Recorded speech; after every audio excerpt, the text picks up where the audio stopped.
Good morning. Good morning. Good morning. When you think of a priest, what do you think of? Catholicism. Catholicism. They have priests. Levites. The Levites. There were some priests there. Jesus, Melchizedek. How about a pagan tribe? Okay. Pagan tribes had priests. We're wrapping up Exodus this morning. And the really ironic thing is that we're barely going to be in Exodus. We're going to look to a passage that you are likely familiar with. It's a passage that is often referred to in 1 Peter. And so if you have your text this morning, that's where I would encourage you to turn. 1 Peter chapter 2. To kick us off, we're going to look at verses 4 to 12. As we go to this passage, we're looking at what it means to be a priest. And by this, we don't mean necessarily ordained with a certain church group. But what we do mean is that you and I, as a priestly people, have been looking at what our God-given identity is. And being a priest, as the text describes, imitating some characteristics of Jesus, is what we're going to turn to.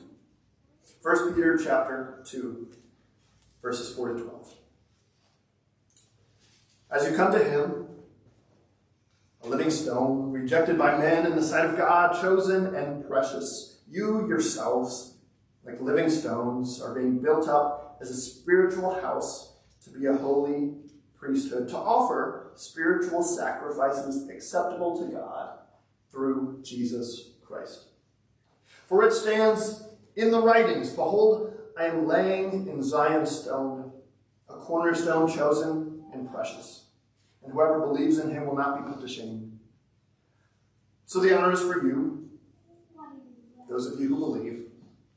But for those of you who do not believe, the stone that the builders rejected has become the cornerstone, and a stone of stumbling and a rock of offense. But you are chosen. I skipped a part. They stumble because they disobey the word as they were destined to do. But you are a chosen race, a royal priesthood, a holy nation, a people for his own possession, that you may proclaim the excellencies of him who called you out of darkness into his marvelous light. Once you were not a people, but now you are God's people. Once you had not received mercy, but now you have received mercy.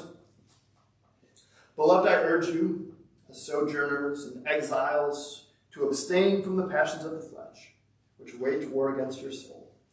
Keep your conduct among the Gentiles honorable, so that when they speak against you as evildoers, they may see your good deeds, glorify God on the day of visitation. Now, we're not going to hit on all of the things that we could in this passage. Really, I just have a few questions for us this morning. The first is, do you like being called a priest? No. Not particularly. There are some characteristics that we associate with priesthoods that are not desirable. And sometimes that's warranted. Sometimes when we see people in positions of leadership and they do something that is rather unbecoming of their position, whether that be a priest or a minister or a political leader, a coach, some sort of leader, when they do something that you know they know better, we can often associate what they do with the role itself. And we're not trying to do that this morning. There are, however, some characteristics, even when we look to the Levites, that we wouldn't necessarily go about things the same way that they do. So when it comes to those passages, we encourage that this is an ancient text, right? In an ancient context. And not all things are meant for us to replicate. As an example, after the golden calf is created, what are the Levites instructed to do? Go slaughter a bunch of people. Yeah. We're not commanded to do that. And yet there's a reason, there's something behind that in that context it would make sense to the readers, to the listeners. The Levites had higher expectations than the rest of Israel. They were to keep a certain form that the rest of Israel, they could get away with. The Levites drew nearer to God. And so when we look at these characteristics just of the Levites, we ask, are those things that I want to do? Well, the first one, no, I don't want to do that. I don't want to go and just get back at the people, harm the people who say dumb things. Why don't I want to do that? Because I hold up a mirror and I realize I say and do dumb things. But then there are these other characteristics. Do you want higher expectations on you? Do you want to have a responsibility that's maybe is not obligated? Do you want to draw near to God? These are some difficult questions, I think. And Jesus is a great example of what it means to be a priest here on earth, not in the order of the Levites, but in the order of Melchizedek. And so let's look at some of those. If you would turn to Hebrews. And we'll point out a couple of characteristics. Hebrews chapter 2, verse 17. We see this priest word thrown around. It says, therefore, he had to be made like his brothers in every respect, so that he might become a merciful and faithful high priest in the service of God to make propitiation for the sins of the people. What adjectives do you see describing Jesus as priest? Merciful and faithful. Are those characteristics that are honorable? Are those characteristics that we don't desire to have? Or do we desire to be merciful, to be faithful? I think that we would say we would certainly expect that from other people. That we would expect to receive mercy when we mess up. That when we do mess up, people don't just cut us off from a relationship, but that they are faithful to us. Hebrews chapter 3, looking at verse 1. Therefore, holy brothers, some of us would even be uncomfortable with that title for us.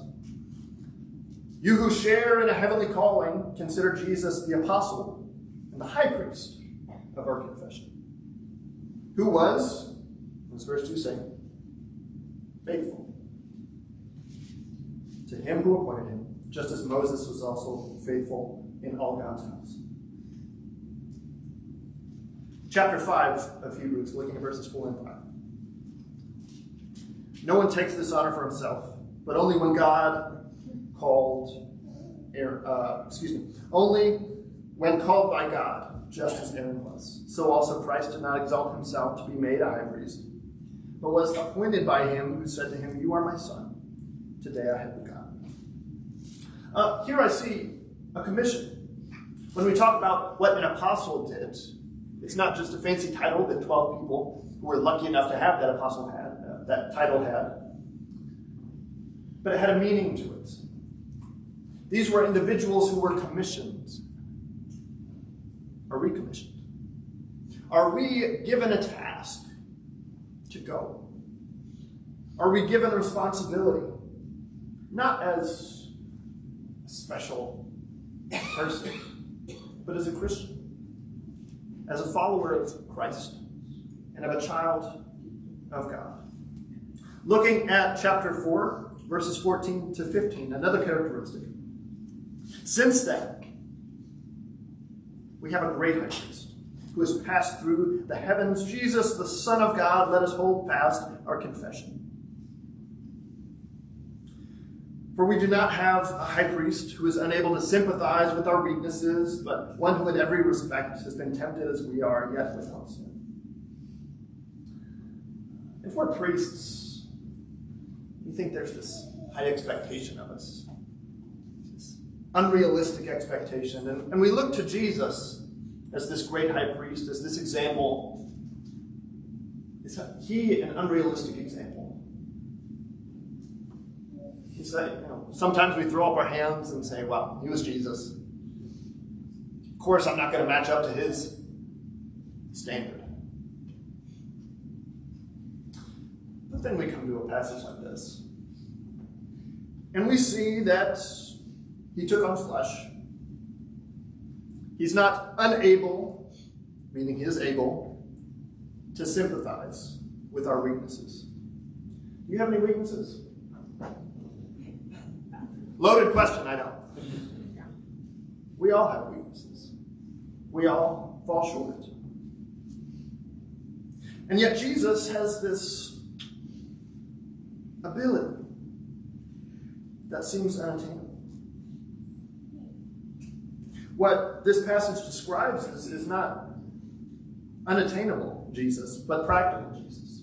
That Jesus was tempted the same way that we are.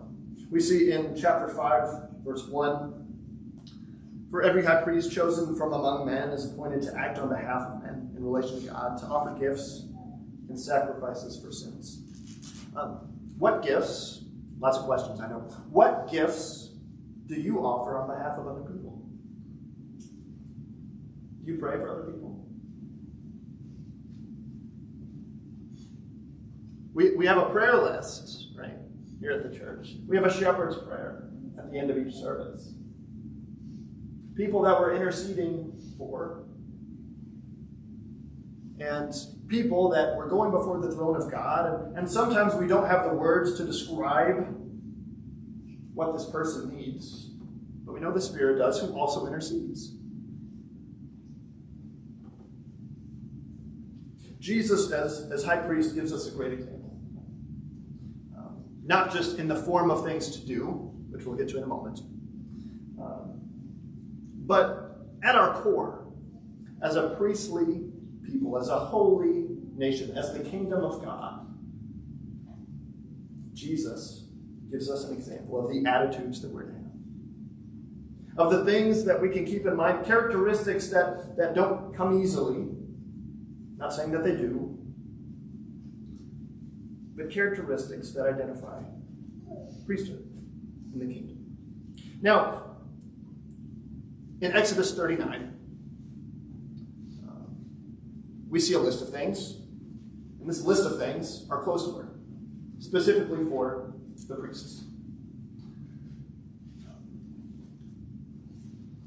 Maybe another loaded question. Do you like to be told what to wear? If, trying to think of who to pick on.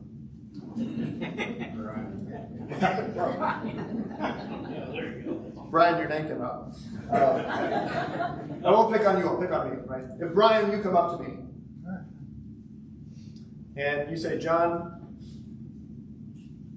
that shirt you're wearing is really not your color. How do you think I'd respond?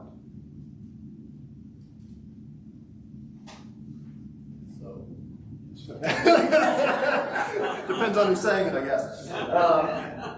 If someone comes up to you and says, I think you need to change your clothes, it just doesn't look great on you. It makes me a little uncomfortable. Okay, short story. When I was in school, I went to the School of Preaching in Knoxville, Tennessee. And I'm not going to give a whole lot of other detail because it's such a small school that it's easy to figure out who it is if you're connected now. But there was a guy, not even going to tell you the role he was in. There was a guy who didn't really have a tolerance for people being too big for their britches. And so when a student, or maybe even a teacher, that he had a good relationship with, did something that was a little off-putting. There was a catchphrase that he had. Who do you think you are? To tell me, to tell them, to dictate what someone else is doing. What kind of position are you in to do things? That's how I would react. And yet, we have this description in the biblical text, and it's the Old Testament, right? But there's still a directive for how to dress for the priests. And we know, we go to the New Testament, we talk about modesty, we talk about these things on how to dress, but really I don't want to get into a specific way to dress other than that when we dress, we communicate a message. And depending on the setting, kind of determines how we dress, right? If I'm going to a Cardinal game, I'm wearing my jersey. Unless I'm going to the Joy Ministry, right? Unless I'm going to the Joy Ministry with the upcoming events, I'm probably not going to wear that jersey around here. Partly because you Cub fans wouldn't like it. Is what it is. But as priests, we dress to honor God. As priests, we remember that our bodies are not our own. As priests, we remember that we have been blessed with the opportunity to walk this earth as God's created beings and representatives. We mirror Christ, and that is what should determine how we dress, how we present ourselves. And we can also dress to remember God, right? Mentioned my cross before. When I look in the mirror and I see that cross, it's a good reminder. Because believe it or not, there are days where I get kind of bogged down in what's going on around me, and I forget who I belong to. There are days when so many frustrating things are happening that I get so caught up in the details of that I forget. And reminders are good. So when we dress like priests, we dress to honor God and to remind ourselves of who we are. As priests, we also serve in a certain way. And this, I think, is where we really have a great example in Jesus. Because what did Jesus do during his life? He served people. He helped people. Jesus, during his life, cared for people. And he didn't just care for people to check it off a list, but because he, in his being, loved people. Jesus was heard, if we go to chapter 5 of sticking in Hebrews, chapter 5, verse 7, in the days of his flesh, Jesus offered up prayers and supplications with loud cries and tears to him who was able to save him from death. And he was heard because of his reverence. Reverence is an attitude. Respect for people. Awe for God. Do we have enough awe for God, enough love for Christ to give up ourselves entirely? Even if it means dressing a certain way. Even if it means getting a little dirty. Are we willing to do that? We see that Jesus, as our example, was. In verse 8 of chapter 5, although he was a son, he learned obedience through what he had suffered. Sometimes we avoid suffering, and suffering can range, have a degree of different kinds of suffering. But sometimes we equate discomfort with suffering. We sometimes put on the same level being disrupted with suffering. I don't think that's the case. I don't think that whenever we see suffering in the text, that suffering has the last word. I see God having the last word. I see whenever we look at the big picture of things, That yes, we go through trials, we go through temptations, we have these different things, but they shape us. And Jesus, in his life, learned obedience through what he suffered, just as we find that happen through our own suffering. Jesus being made perfect, not by his own already existing perfection, but by the power of God, the Father, as one led by the Spirit, was made perfect. Verse 9, he, being made perfect, became the source of eternal salvation to all who obey him, being designated by God a high priest after the order of Melchizedek. So what do these all require of us? When we talk about the attitude of a priest, when we talk about how priests are to dress and how they're to be perceived, when we talk about what priests are to do, what are we supposed to do? I don't really like the question, what is required of us, actually. I prefer the question based off of my awe for God, my love for Jesus, and my desire for the Spirit. What am I being prompted to do? What is it that I am being led to do? And I can use Christ as an example. I should use Christ as an example. But I also need to discern. We have this picture on the screen. And some churches have made a practice of foot washing. We're not one of those churches. In the literal sense of foot washing. But we are a church that believes in serving. We are a church that believes in helping others. We are a church that seeks to imitate Christ in this way. But sometimes we can only choose to serve in certain ways. And when you think of foot washing, think of all the people walking around the desert, dirt on their feet. I don't know how they clip their toenails. I find feet kind of disgusting in the first place. Jesus didn't make any of those excuses. But sometimes I find myself saying, I don't really have all of the tools to do this, at least the way that I would want to. And to be honest, maybe some of what Christ is calling me to do, I find kind of repulsive. One of those things that I've found when I'm sitting in my own quiet time is, again, holding up the mirror and asking, how would I feel if someone said that about me?